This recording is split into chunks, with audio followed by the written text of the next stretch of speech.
Houston Real Estate Radio starts right now.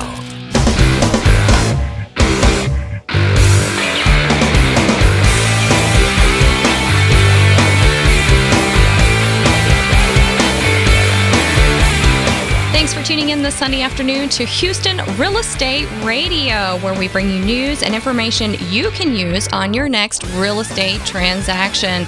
We do real estate all over the Houston area, but we also bring people in from out of our area. We like to talk to lots of different people to hear what's going on a national level and bring it all the way home here to the Houston area on a more local level.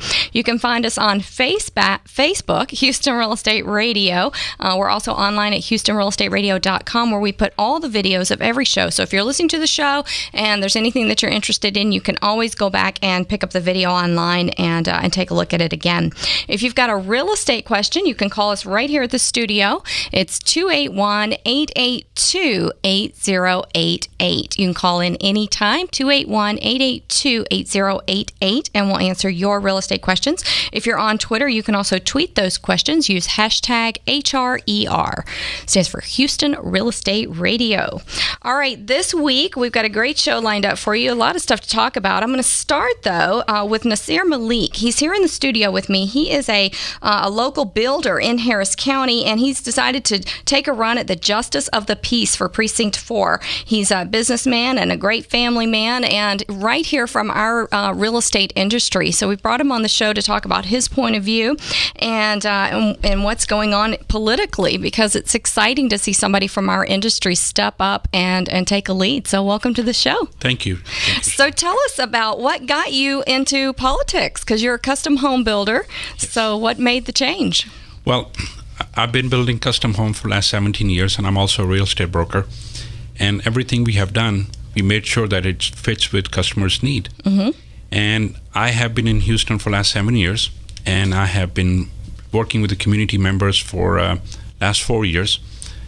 All the way from Spring to Kingwood and Humble. And I have seen that with working with a lot of local schools and mentoring them, I felt that there was something was not right. Mm-hmm. Something needs to be changed.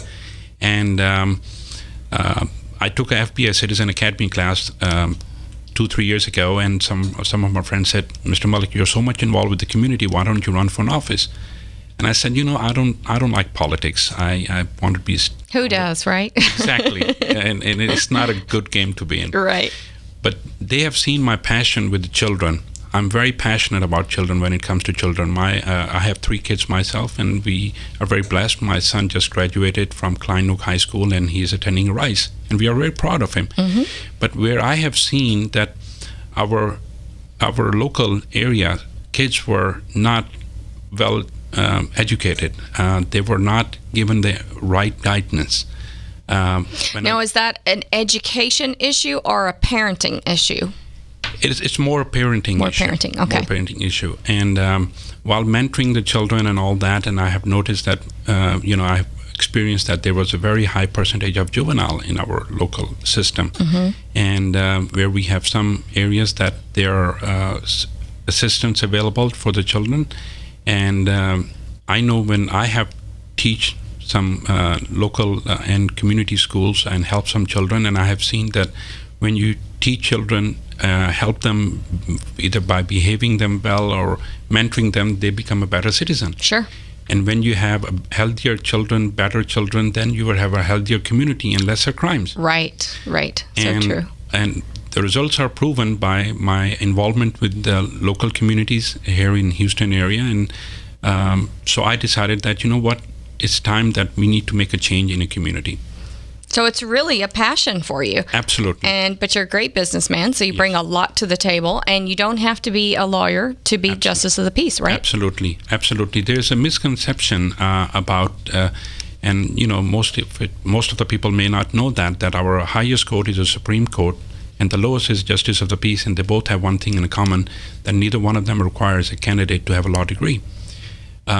It's a management job, where you need to follow the law and constitution and do a better management and help the court and resolve the issues. And what do you, I know you think, I know that one of the big issues you've just talked about, what other issues are you running for? What do you see as being the issues that you really need to take to heart and work on? Well, the very major issue right now, we have a very high percentage of juvenile, like I mentioned you. Second issue which we have is where I have seen and I've heard from a lot of local law enforcement people that they have a lot of time wasted. I have personally experienced when I sat in some JP courts where they have to wait 2-3 hours sometime. A uniformed police officer have to wait 2-3 hours before they can testify what they're there for. And I think that's a waste of money, isn't it? Absolutely. And also some of them brought a concern to me. Question was, Mr. Malik, if you become a justice of the peace, are you going to still make us come and testify the day we are off? Yeah. And I said, absolutely no. When they come and testify the day they're off, not only it's not good for their family, but it's not good for our economy because we have to pay them overtime. Yeah. So we need to make things more suitable for them as well. I agree. I know that sounds complicated. I know scheduling and all that can be complicated, but I hope that you can make that work because I know that is a big issue for them having to use their days off. Absolutely. So that's a big issue. All right. So what about crime? Do you? How will you work with law enforcement to help with the crime issues? Well, first of all, there has to be teamwork, and we need to make our court more efficient. We need to make it where, as far as when they need to come with them, we have to have a system developed where if they need to come and testify or they need to be in the court, then we have a system where we can notify them 30 minutes prior to they need to come testify. When you respect their time and you respect their family times that they have to spend, together we can help resolve a lot of issues. And we're going to make our courts more efficiently work towards to the community. And there are a lot of programs that we are tapping into. Good. And they can help our local economy and local law enforcement. So there are some systems that you really want to put in place that will be long term. Absolutely. One of my very good friend, Judge Russ Ridgway, he's a JP, he's a businessman, and he has started electronic filing, which really expedite the court work. And it's working very well. That's good. Yep. Having to go down in person and do it, it's a lot of, and you have all the paper and, everything is going electronic, but Absolutely. The government is the last to catch on. Absolutely.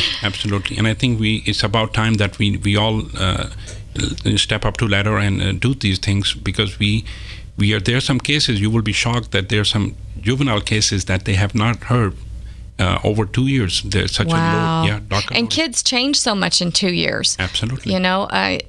So they don't even have the punishment set out on what it's going to be, and it's been 2 years. Absolutely. See, that's so wrong because, children change so much in 2 years.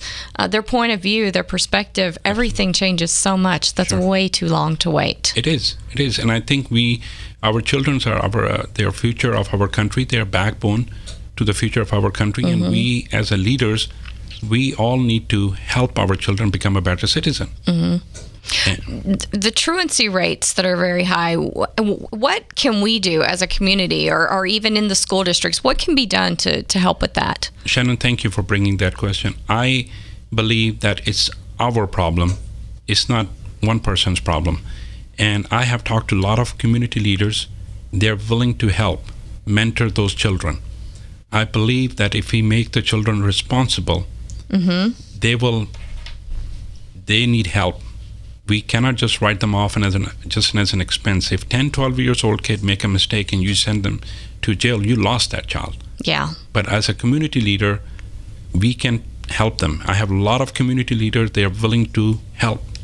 But we have to reach out to them. And would that be a new program that you implement to get them connected, or is that part of other existing programs like the Big Sister, Big Brother program and other things that are out there that bring together community members and students? Both. We have some new things that we are actually there. The things have been implemented before. Things have been used by various courts.